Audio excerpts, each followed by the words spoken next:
कोर्टाबाबतचं त्यांचं वक्तव्य धमकी की सुप्रीम कोर्ट दोन धर्मामध्ये आग लावतं, हे कसं काय म्हणू शकतं कुणी?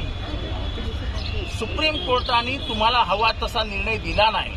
न्यायाधीश स्वतंत्र विचारसरणीचे आहेत म्हणून तुम्ही त्यांच्यावर दबाव आणा.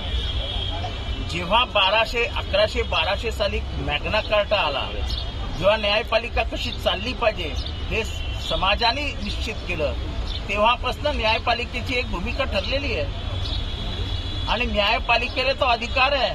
भारताच्या संविधानाने न्यायपालिकेला स्वतंत्र विचारसरणीचा न्यायाधीश आणि त्यांनी न्याय दिला पाहिजे अशी भूमिका आहे आणि लोकसभेने घेतलेल्या निर्णयावरती फेरविचार न्यायपालिका करू शकते हे संविधानात लिहिलेलं आहे.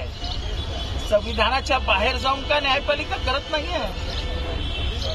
एवढंच नाही तर वक्फचं जेव्हा हिअरिंग चालू होतं, ज्या पद्धतीने तुषार मेहता वाद घालत होते, ते वाद नाही तर गर्भित इशारा देत होते, ते धमकी देत होते, न्यायाधीशांना जवळजवळ धमकी देत होते.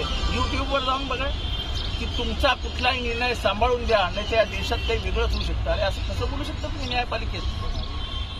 म्हणजे सरकार सत्ताधारी पक्षाचा खासदार हे बोलतो, याचा अर्थ सत्ताधारी पक्ष अस्वस्थ आहे.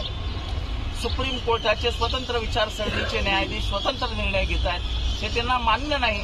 त्यांच्या मेंदूवरती कब्जा करण्याचं काम यांना करायचं आहे की त्यांचा मेंदूही आपल्या हातात असला पाहिजे.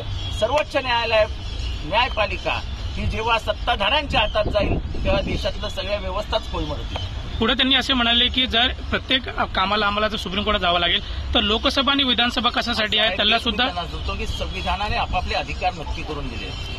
ज्युडिशियल रिव्ह्यू, एखादा लोकसभेनं निर्णय घेतल्यानंतर त्याच्यामध्ये ज्युडिशियल हस्तक्षेप करून त्याचा विचार करणं हा सर्वोच्च न्यायालयाचा सर्वोच्च अधिकार आहे. त्याला तुम्ही डायल्यूट करू शकत नाही, त्याच्यावरती त्याला आव्हान देऊ शकत नाही. ते संविधानामध्ये लिहिलेलं आहे आणि संविधानाला अधिकार देण्याचं काम निशिकांत दुबेचं नाही.